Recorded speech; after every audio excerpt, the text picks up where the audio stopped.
We feeling all right, Royal Albert Hall? We haven't made it quite to the Royal Albert Hall per se, but we're inside the building. This is the Elgar Room. Welcome. One day, trust me, we're going to take over that damn thing. But for now, this is a huge achievement. Please make some noise for Worldwide FM and everybody watching at home.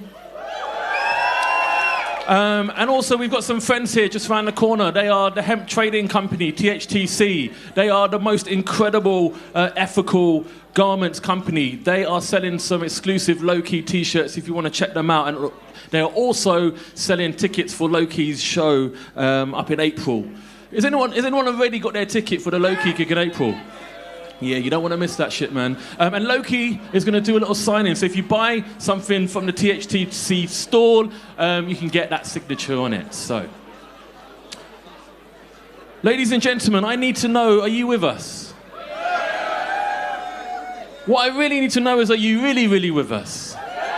Excellent. So, we are exploring that space between language and music, and boy, I am so excited about introducing the next gentleman to the stage. As I explained before, very many years ago when we were working with Akala on the hip-hop Shakespeare Company, we came across this gentleman, and it's been a long time coming to welcome him back to the Lyrix Organix stage. He himself is a huge ambassador and stalwart for the spoken word and poetry scene. Ladies and gentlemen, please, please raise the roof off this place for Anthony Anaxagorou.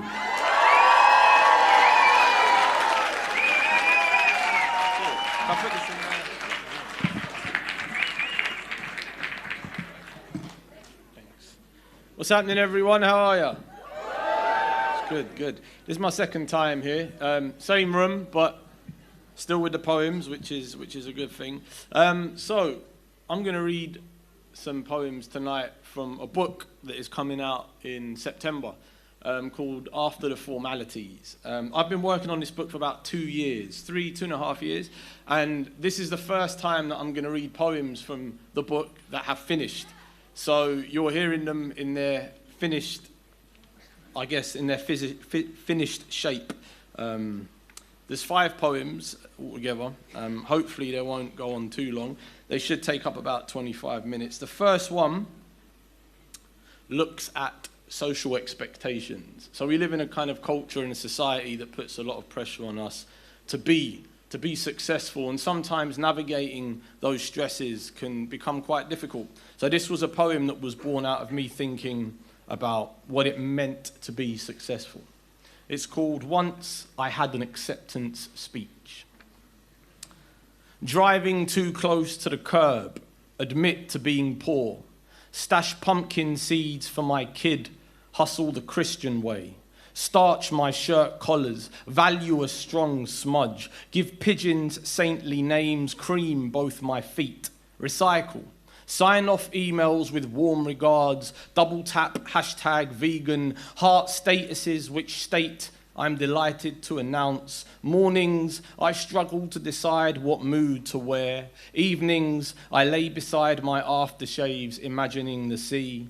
I should really have it by now. A Dyson, Panasonic bread maker, a photo by the piano of a slum tour. I need the spirit of a full moon party rather than the charisma of a shed.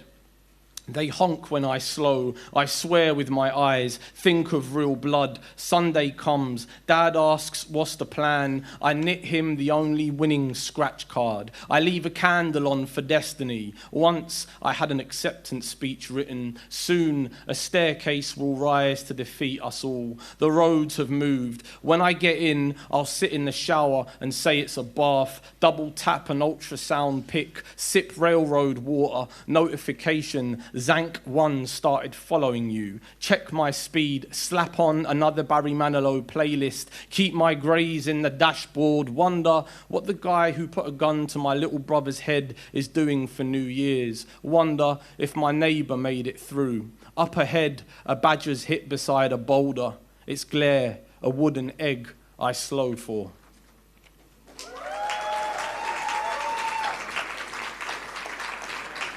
Cheers. So have we got anyone here who gets asked where they're from? Like, I fucking hate that question, man. I really hate that question. I guess I fall into the racially ambiguous category. So I get that. I get that whole thing of. So this poem that I'm going to read, it came about when I did a gig for the British Council, and afterwards you do these fancy things where you sit around and they bring you these hors d'oeuvres and you have wine. And this lady came up to me afterwards and she said to me, "Young man, can I ask, where are you from?" I said, "Oh, I'm from London." And she said, No. "Where are you really from?" I said, "I'm from North London."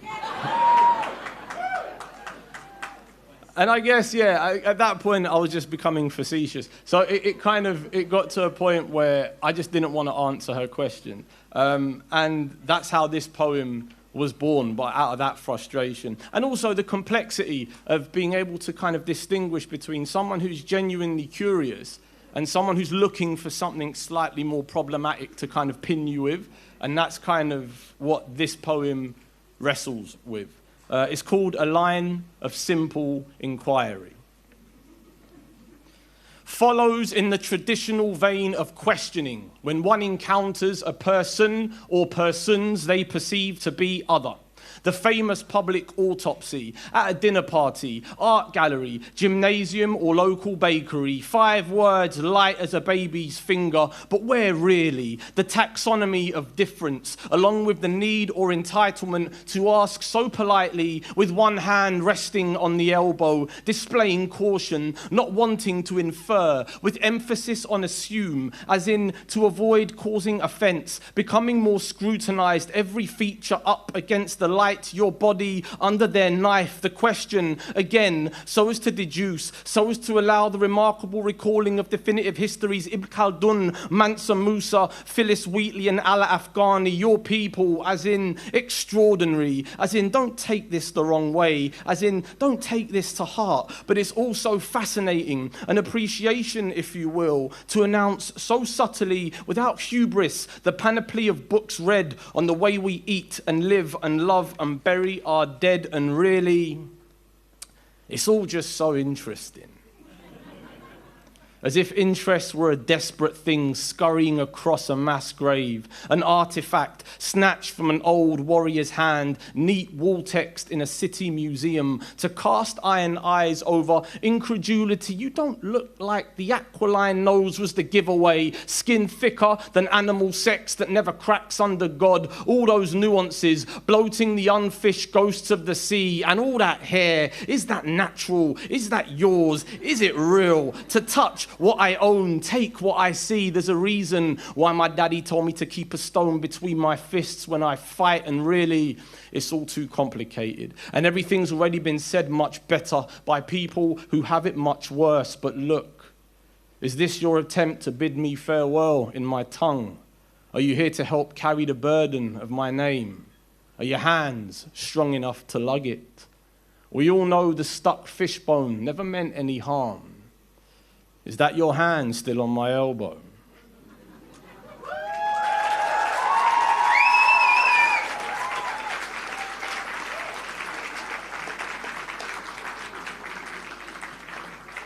Cool, thanks. So this is the title piece from the book called After the Formalities. It was published in the Poetry Review last year in the spring.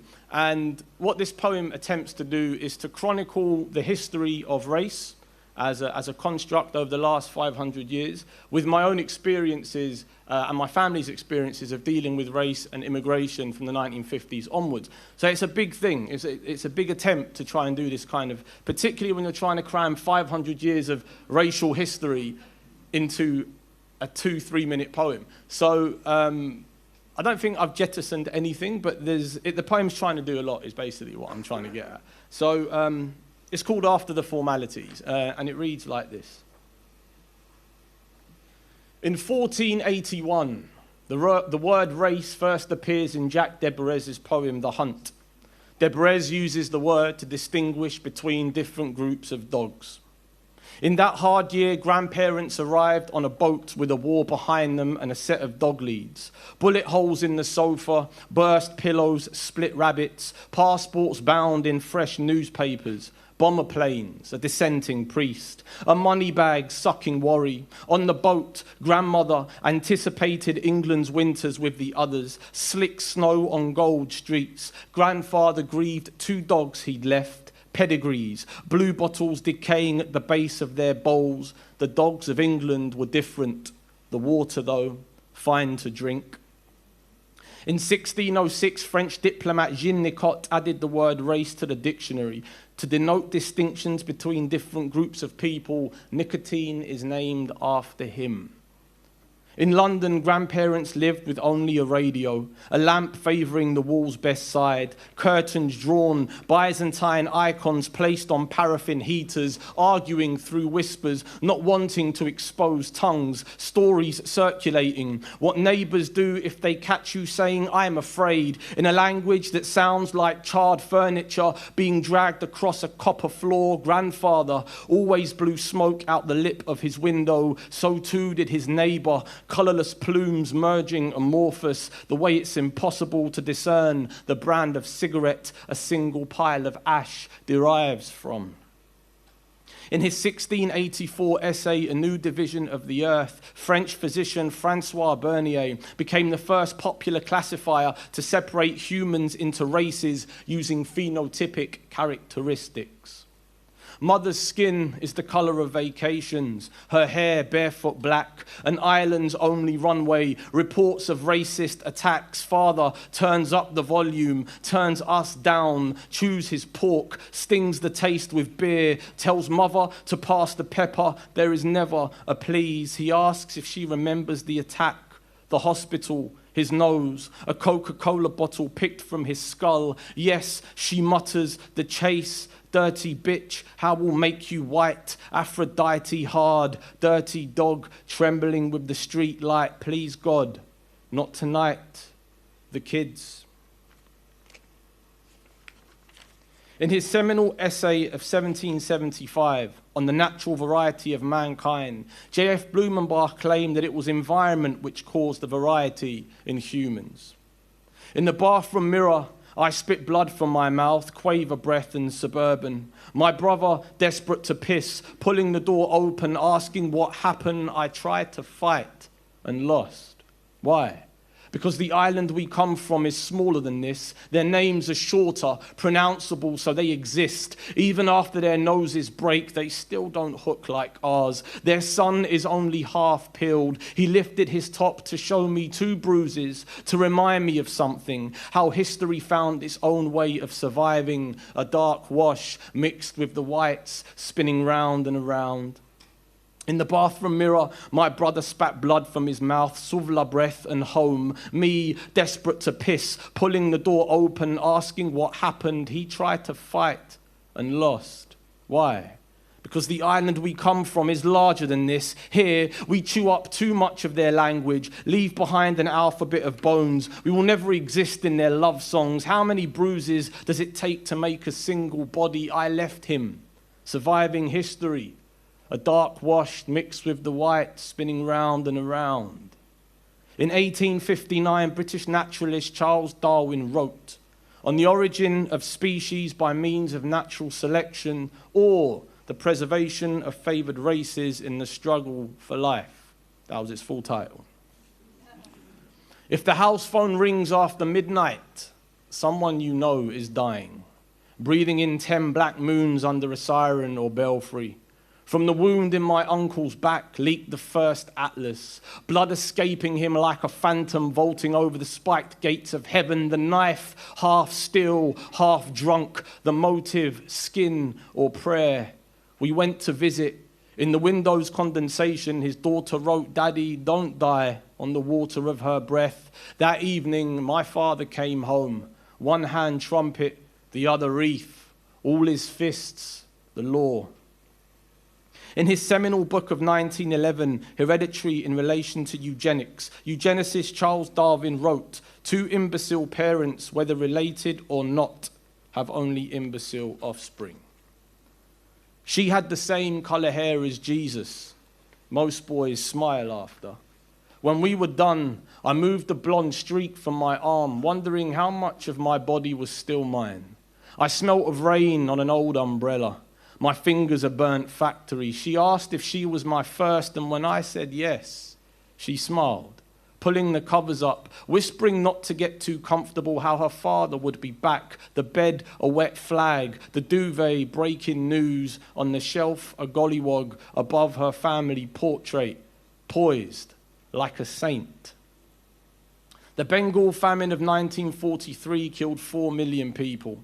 Churchill ordered food to be sent directly to British soldiers in Europe. On hearing the number of Bengalis who'd perished, he asked, "Why hasn't Gandhi died yet?"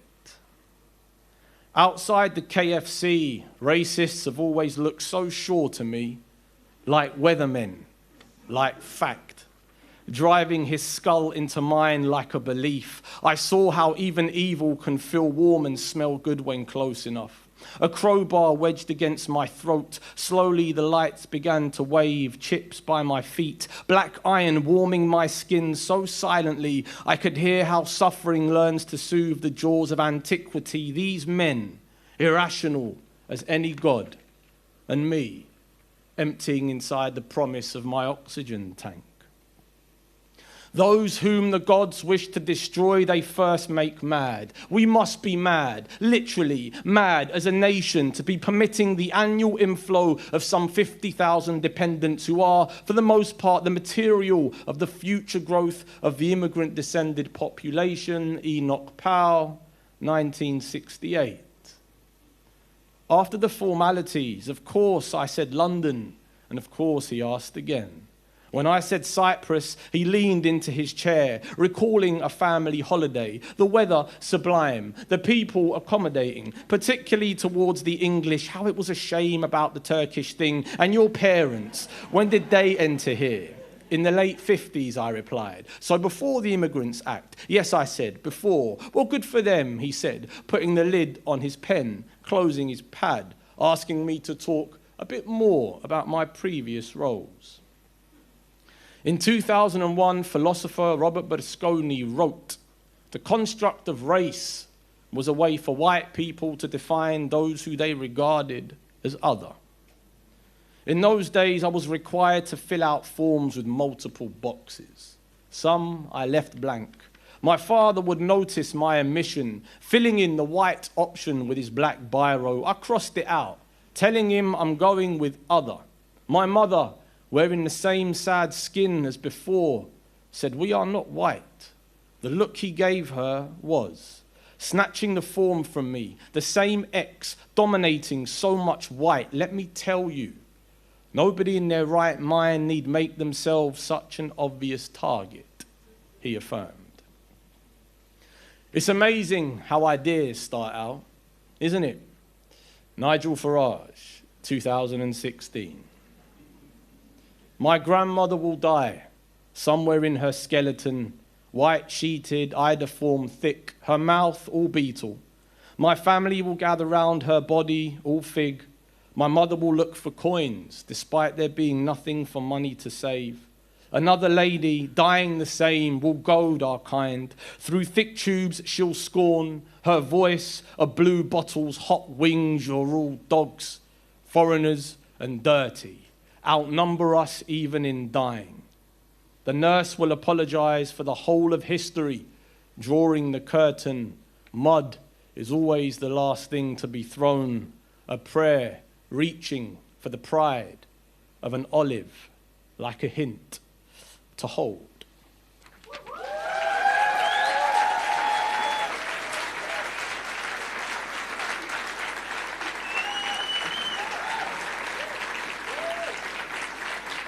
Thanks.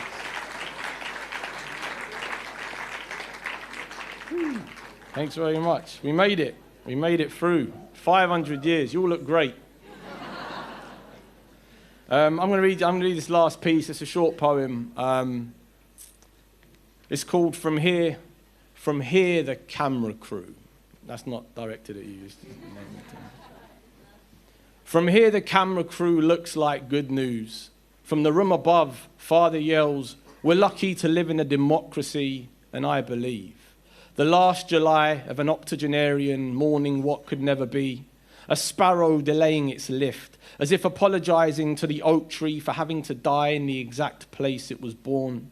They're sipping old-fashioned in their gardens tonight, deck chairs facing the sun. Father yells, we're lucky to live in a democracy, and I believe the body of a boy in Dalston, the brightness of a screen, a police officer's hands black as a belt, is true.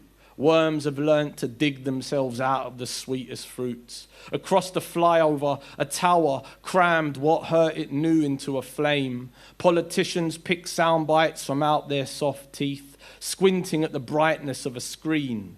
Our nation, a slow animal, unable to digest any more meat. Thank you very much.